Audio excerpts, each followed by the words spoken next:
Assalamualaikum and salam sejahtera to all student account Form 5 Batch 06. So welcome back to my YouTube channel. So I am Miss Nisa. So ini adalah video bahagian yang ketujuh bagi guideline kerja khusus tahun 2023. Okay, so Miss doakan adik-adik Miss dekat sini semua dalam keadaan sihat sejahtera, diberi kekuatan dan semangat yang luar biasa untuk you menempuh hari-hari untuk ke SPM ni. Mana nak menyiapkan assignmentnya, mana nak habiskan syllabusnya, mana nak fokus dengan examnya. So I harap you dapat manage masa you dengan sebaik yang mungkin. Amin. Okay, so untuk video kali ni adalah bahagian yang ketujuh. Kita akan buat 3 benda, yang mana awak dah tahu. Video I yang sebelum ni bahagian yang ke-6, ke-5 dan ke-4 saya fokus kepada macam mana you nak melengkapkan lampiran C berkaitan dengan jualan, berkaitan dengan belian, berkaitan dengan pulangan belian, termasuk sekali dengan tempahan lah. Okay, so untuk video kali ni Miss akan teruskan pula dengan masih lagi untuk melengkapkan lampiran C, tetapi kita hanya fokus dengan urus niaga yang mana kita akan mendepositkan tunai ke bank ataupun kita panggil sebagai kontra, betul? Yang mana kan awak ada buat jualan harian kan, hari-hari awak ada jual, so awak dapat duit daripada customer. So duit yang awak dapat daripada customer yang ada di tangan awak, kita nak pergi ke bank, kita nak masukkan duit itu ke dalam akaun bank kita. So itu adalah kita panggil sebagai kontra. Okay, tapi sebelum awak nak melengkapkan lampiran C untuk mendepositkan tunai ke bank, kita kena siapkan dulu rekod jualan harian. Okay, so mana urus niaga yang ada dekat lampiran C yang awak ada nampak berkaitan dengan jualan secara tunai. Contohnya macam ni lah. Okay, jualan secara tunai, jualan secara tunai. So kita akan buat satu summary yang mana duit yang kita dapat, jumlah wang, jumlah jualan tunai yang kita dapat pada setiap hari tu, okay, kita akan masukkan dia ke dalam lampiran D. So lampiran D adalah rekod jualan harian yang kita akan rekodkan. So kita buat dulu, kita completekan dulu rekod jualan harian. So of course yang first, yang lampiran C yang jualan tunai, semua jualan tunai tu of course you kena completekan dululah. Okay, dah completekan, you masukkan lah, ikut hari you masukkan semua. Okay, lepas tu baru kita boleh decide untuk kita nak letak amount yang mana mendepositkan tunai ke dalam bank. Baru kita boleh buat part tu. Okay, so kalau you tak siapkan lagi lampiran C berkaitan dengan urus niaga jualan tunai, pastikan you siapkan dulu, baru you tengok video I bahagian yang ketujuh.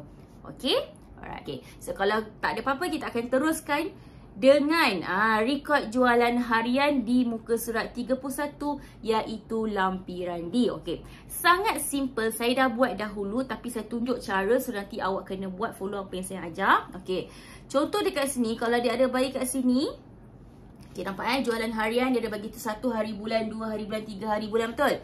So you akan pergi dekat soalan you, start daripada urus niaga yang 1 hari bulan, 2 hari bulan, 3 hari bulan tu lah. So 1 hari bulan ada dekat muka surat 15. Okay, jualan tunai macam saya kat sini saya dapat 3510. Maka saya pun masuk kat situ. Okay, 3510. Dah kenapa lain pula. Oh, itu 7 hari bulan. Salah, sorry. Aduh, 7 hari bulan. Okay, 1 hari bulan muka surat 10. Okay, muka surat 10 saya dapat 3920. Maka saya pun masukkanlah 3920 di sini. So this is my number. See, saya masukkan. Okay, lepas tu 2 hari bulan. Okay, pergi dekat soalan urus yang ke 2 hari bulan, bukan 1 hari bulan dipakai dengan jualan sahaja. Okay, 2 hari bulan jualan sini adalah 4420. Saya pun masukkan kat sini 44420. Okay, untuk 3 hari bulan yang saya bagi tahu dekat awal, setiap hari Isnin saya tutup kedai. So tiada. So bila tiada saya buat. Kalau ada you masukkan. Okay, so you kena pastikan tanya dengan cikgu sekolah you, boleh tak you buat yang ada hari yang tak ada urus niaga. Okay, sebab semuanya bergantung kepada cikgu sekolah you. Sebab cikgu sekolah you yang akan menanda assignment you nanti. Okay, so kalau tak ada, just tulis tiada. Okay, okay, so macam saya tiada, so sini pun saya tulis tiada. Okay, pada 4 hari bulan jualan tunai saya adalah sebanyak 2670. So saya masukkan 2670. Okey, pada 5 hari bulan urus niaga saya sebanyak 3000. So maka saya pun masukkan kat sini 3000. Okey, so nampak perkataan jumlah Jumlah ni saya akan total upkan semua, tambahkan semua. So nilai yang saya akan dapat, this is my total. Okay, so you ambil kalkulator you kira. Okay, you pause dulu video saya. Kira dulu. Kita buat bersama-sama. Okay, kita kira semua. Okay, so dekat bahagian sini, bila part jumlah ni lah, kat bawah tu dia ada start cakap pasal mendepositkan tunai perniagaan.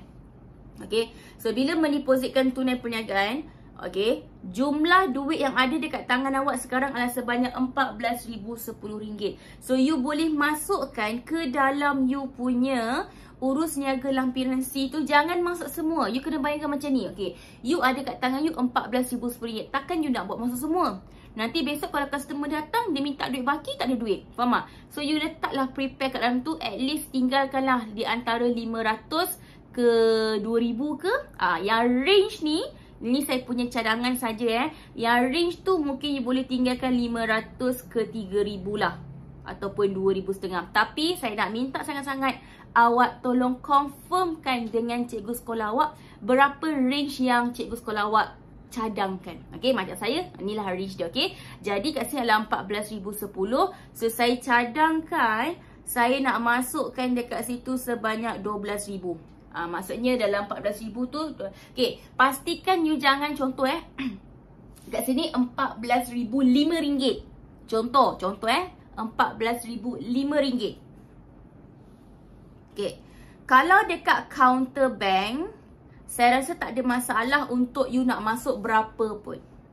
Okay, macam ni awak. Bila you nak masukkan duit daripada tangan ke dalam bank, kita akan ada dua cara. Cara yang pertama, you akan masukkan duit menggunakan counter. You pergi bank, you bawa duit. Cik, saya nak masukkan duit dalam bank. Macam tu. So, you pun akan bagi duit dekat dia dan dia akan masukkan. So, any amount, I don't think so. Tak ada masalah. Okay, saya tak rasa okey. Saya tak rasa ada masalah. Saya okey je. Sebab kita deal dengan manusia kan. Okay.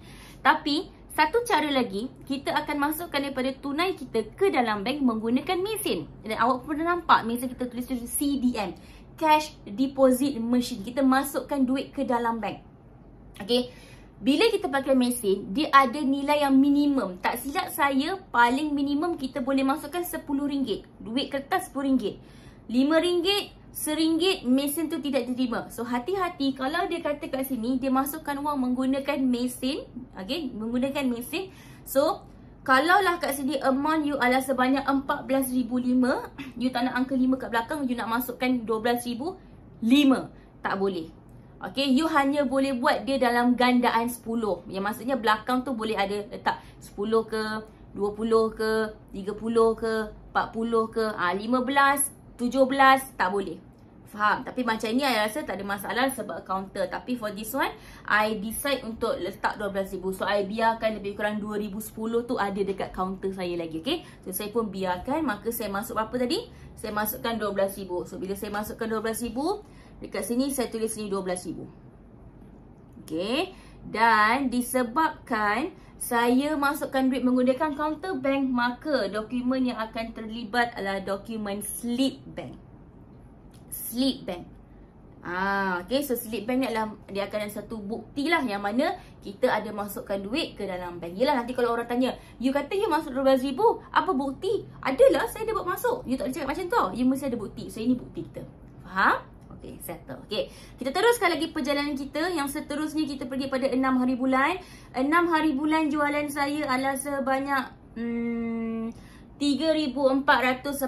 Maka saya pun masukkanlah 3,480. Pada 7 hari bulan jualan saya adalah sebanyak 3,510. Sebab tu I suruh you siapkan ni dulu. Faham tak? Okay. Lepas tu pada 8 hari bulan. Okay, 8 hari bulan kan berkaitan dengan tempahan kan? Okay. Betul, kita ada buat jualan 18,000. Tapi bukan 18,000 jualan duit yang kita dapat. Sekarang kita tengah cerita pasal duit yang ada kat tangan kita. So, yang kita dapat cuma 10%. Macam saya daripada 18,000, 10% saya dapat 1,800. So, saya akan masukkan 1,800 ni ke dalam saya punya record jualan. So, that's why here is 1,800. Okay. Alright. Okay, lepas tu 8 hari bulan kita ada jualan tunai. Yang 8 hari bulan kita tempahan je. 8 hari bulan kita buka kedai juga. Orang yang walk in datang kedai kita So, ini 5,670 sini. 9 hari bulan. 9 hari bulan di sini amount saya 5,700. Okay. Kenapa saya punya urus niaga ni tak ada dokumen 3 dan 4 lagi? Sebab saya pakai pembekal yang, kalau you tengok video sebelum, pembekal saya yang pertama, saya hanya beli barang 1 dengan barang 2. 3, 4 saya tak beli lagi. Sebab tu 3, 4 barang tiada. So saya hanya jual barang 1, barang 2 saja. Okay. Okay. Tapi kalau awak punya decision, awak buat pembekal, awak beli semua barang, so tak ada masalah pun kalau you buat 3 dengan 4. Okay. So semua bergantung pada apa yang you decide. Right. So saya masuk sini 5,700. Okay. 10 hari bulan saya decide sebab dia adalah hari Isnin. Sebabkan dia adalah hari Isnin, maka saya tutup kedai. So saya tidak menjual apa-apa. So tiada. So bila tiada, saya pun buat sini tiada. Okay. So saya akan tambahkan semua. Maka total yang saya dapat adalah 16,620. Okay. Macam saya tak suka nak ada ratus-ratus kat belakang. So apa saya buat? Saya hanya masukkan, saya tinggalkan 2,000. Okay.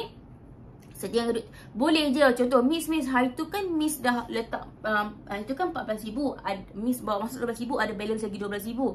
So dekat sini saya tak payahlah tinggalkan banyak sebab dah ada duit sebelum ni. Boleh je. It depends on you. Mana yang memudahkan you, mana yang cikgu sekolah awak suggestkan, cadangkan, ikut. Okay, ini saya buat based on mine lah. Okay, so macam ni saya malah fikir apa, daripada 16,000 saya masukkan dekat sini 14,000. Saya tinggalkan 2,000 something. Okay, nak masukkan 15,000 pun boleh juga. Okay, tapi saya biarkan je. So kat situ ada jadi, kat situ saya jadi 14,000. Daripada 16,000 jadi 14,000 kan. So kat sini nampak Okay, 11 hari bulan mendepositkan tunai. Saya masukkan nilai yang saya dah decide tadi. Awak masukkan nilai awak. Okay, okay, ke dalam bank menggunakan mesin deposit tunai. Yang ini pastikan you bagi dalam gandaan 10 sebab you pakai mesin. Okay, bila kita pakai mesin, kita bukan menggunakan dokumen slip bank. Kertas yang keluar daripada mesin itu adalah mesin kan? Dia adalah satu benda elektronik kan?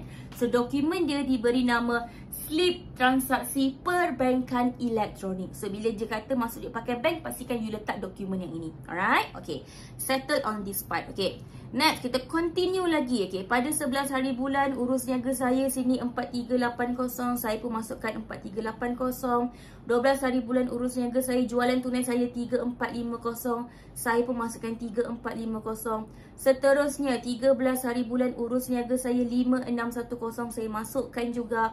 14 hari bulan urus niaga saya 8010. Saya pun masukkan. Fokus pada jualan tunai saja. Okay. Dan seterusnya 15 hari bulan, 14 ni tak ada apa-apa. 15 hari bulan saya jual sebanyak 10,110. Okay, settle on this part. Habis semua, tambahkan seperti biasa. So bila saya tambah, saya dapat yang ni 31,560. Saya decide untuk masukkan sebanyak 29,000. Okay, 29. Saya biarkan 2,000 something. Okay, itu apa yang saya buat lah. Okay, so saya decide 29,000. So saya masukkan kat sini 29,000. Okay, mendepositkan tunai 29,000 ke dalam bank menggunakan mesin deposit tunai. Ni kita panggil kontra lah ni Okay, daripada tunai masuk ke dalam bank. So dokumen sama juga, iaitu slip transaksi perbankan elektronik. Selesai. Okay, okay, kita teruskan lagi perjalanan kita pada 16 hari bulan. So you repeat benda yang sama lah.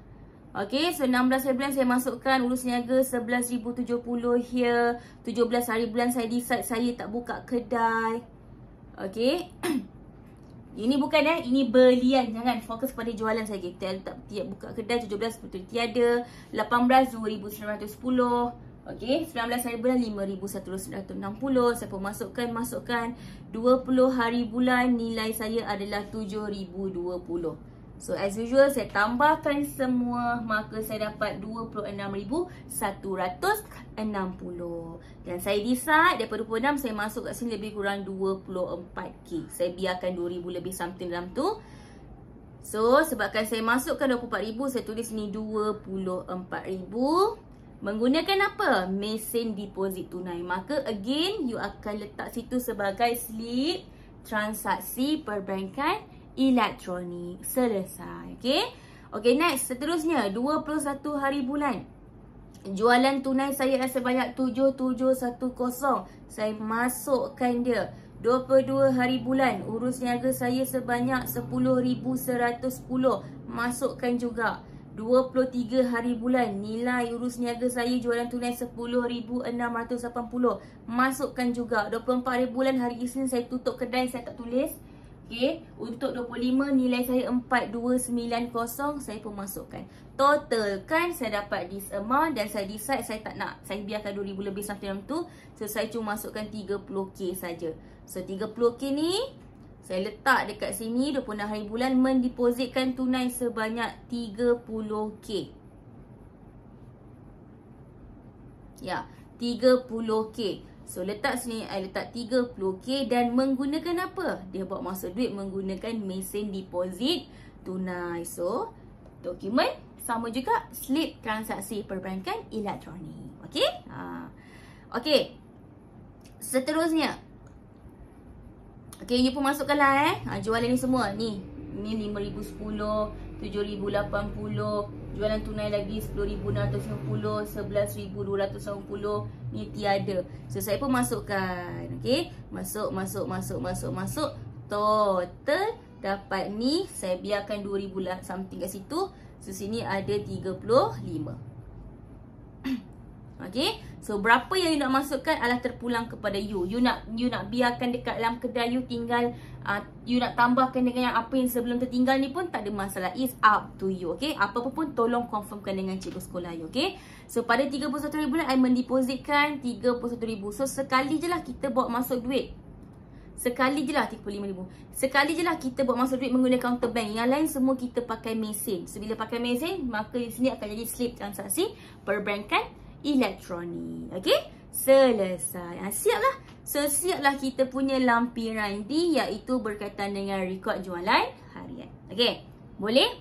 Tak susah kan, nampak tak? Bila you follow je step yang saya beri, dia jadi macam smooth je.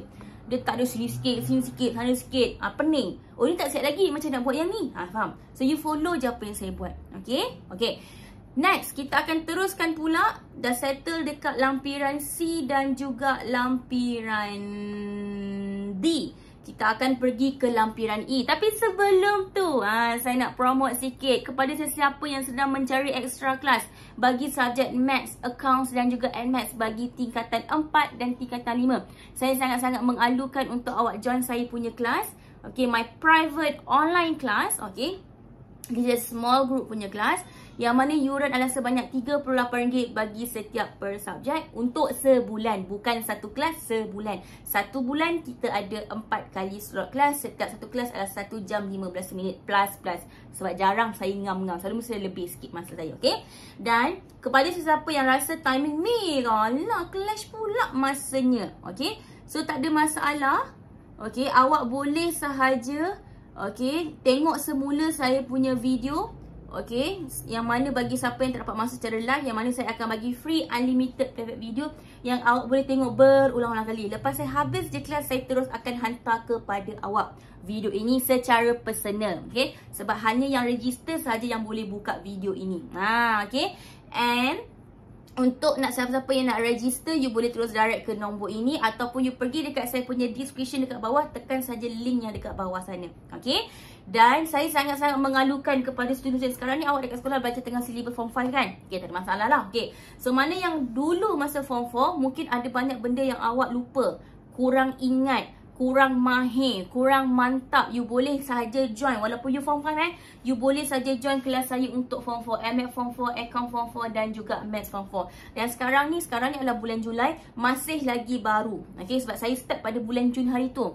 So sekarang ni masih lagi topik-topik yang baru. So mana yang dah form 5, dah belajar topik form 5, tapi topik-topik masa form 5 dulu awak macam ketinggalan, tak berapa nak jelas, you boleh juga join kelas-kelas form 5 I ni untuk nak buat revision. Okay, so I punya kelas macam mana you tengok I punya YouTube ni sama. I duduk kat sini, you nampak TV, you akan dapat PDF punya nota secara soft copy dan kita akan buat bersama. Saya akan mengajar, saya akan buat latihan bersama-sama dengan awak, dan untuk setiap kelas kita akan ada level of exercise. Kita buat soalan yang paling senang, soalan yang sederhana, and last sekali adalah soalan trial yang sebenar, iaitu soalan KBAT. So you akan rasa semua jenis pattern soalan.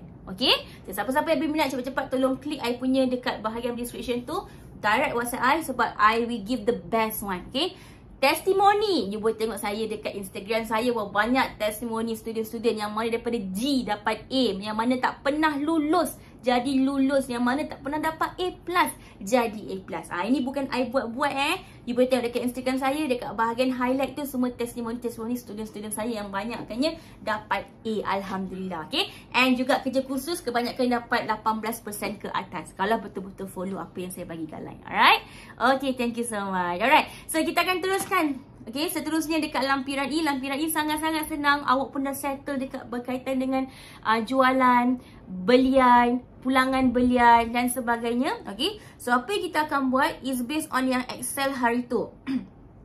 Okay, dia adalah based on Excel yang awak buat hari tu. Awak just ambil saja bahagian inventory yang terakhir hari tu. Ni yang hari tu saya punya. Okay, ini awak punya lah. Okay, jangan ambil bawah ni. Yang bawah ni saya cuma nak check saja. Okay, berapa inventory yang tinggal. Okay, so ini adalah bahagian inventory yang tertinggal. Okay, kalau boleh, jangan terlalu banyak sangat. Jangan terlalu sampai sedikit. Tapi kalau sikit pun tak masalah kot. Tapi macam banyak sangat tu macam kurangkan lah. Kita tak nak nampakkan tak laku ke kedai orang ni. Macam tu. Okay, okay, ataupun kalau you tak boleh buat Excel, you boleh rujuk balik you punya yang dekat bahagian 31 hari bulan tu lah. Okay, saya tak ada saya tutup kedai. Okay, yang last kali punya jualan tunai you boleh rujuk dekat sini. Dekat bahagian baki akhir ni akannya sebagai baki akhir awak. Okay, so dekat lampiran E ni, okay, dia berkaitan dengan penilaian inventory akhir. Penilaian inventory akhir ni adalah kuantiti inventory yang tinggal selepas you jual, selepas you ada beli baru, selepas ada pulangan belian dan sebagainya. Okay, so first thing tolong masukkan nama-nama produk you. Saya dah masukkan. Okay, untuk kuantiti you boleh tengok dekat urus niaga lampiran C. Untuk urus niaga paling last kali itu 31 hari bulan. Macam saya 31 saya tutup kedai, saya tak ada, saya tengok 30 saya. Okay, so saya pun akan ambil lah nilai yang ni. Saya masukkan produk yang pertama, barang yang tinggal adalah 25. Okay, saya check sekejap mana. Sama last kali ni 25, 28, 96, 55. Samalah. Okay, 25, 28, 96, 55. So saya pun masukkan. Okay, so kuantiti 25, 28, 96, 55. Okay, betul. Okay, saya masukkan. Okay, lepas tu darabkan dengan harga kos. Harga kos jangan salah ambil Harga kos yang you buat dekat lampiran B tu. Yang ini. Ini harga kos. Tiru saja masukkan. Okay, so kita pun masukkan, darabkan, nantikan dia 40, 30, 60. Ni saya punya tau. Masuk awak punya Okay, lepas tu jumlah macam biasa. Yang ini awak akan darabkan. You pun darab. Okay, I darab Here is 1000. 28 kali 30, 840, 96 darab 60, 5760, 55 kali 50, 2750. So, tambahkan semua ni 1840, 5760, 2750. And the amount is a 10,350. So the number is just nice. Okay, berapa inventory akhir? So ni kira inventory akhir saya nanti. Okay, berapa range inventory akhir awak? Cuba awak confirmkan dengan cikgu sekolah awak berapakah range yang cikgu sekolah awak cadangkan. Okay, sebab setiap orang lain-lain nanti amount dia. Okay, so maka siap. So inilah ada inventory akhir saya. See? Almost done. Kita dah siap lampiran E. A dah, B dah, C dah, D dah, E dah. Okay, so banyakkannya kita dah siap lah ni. So bila kita dah siap, kalau kita tengok kita punya checklist okay, semua lampiran kita dah siapkan. Okay, sekarang ni adalah tiba masanya untuk kita nak buat yang macam BCP semua tu lah. Okay, so untuk pengenalan, profil, urus niaga, dokumen sudah. So kita akan start pula untuk next video. Kita akan teruskan pula dengan buku catatan pertama. Pilihan inventory pun sudah. Ni pun kita sudah buat dah. Kita ke depan sikit. Okay, so kita akan teruskan next video dengan BCP. Alright, so siapa-siapa yang dah siap, nanti you akan pergi pada video seterusnya. Siapa yang lupa-lupa pasal BCP, you boleh tengok balik. Okay, ataupun you boleh join kelas saya. Kelas saya pun baru nak masuk BCP nanti. Okay, So saya rasa itu saja untuk video kali ni. InsyaAllah kita akan jumpa pada video yang seterusnya. Okay, berkaitan dengan buku catatan pertama. Okay, so thank you so much everyone. Siapa-siapa yang belum subscribe, please subscribe my YouTube channel. Like, comment and share. Okay, so itu saja. Assalamualaikum. Bye. Thank you for watching. Jangan lupa untuk subscribe Miss punya YouTube channel. And then like, share and comment. Okay, bye.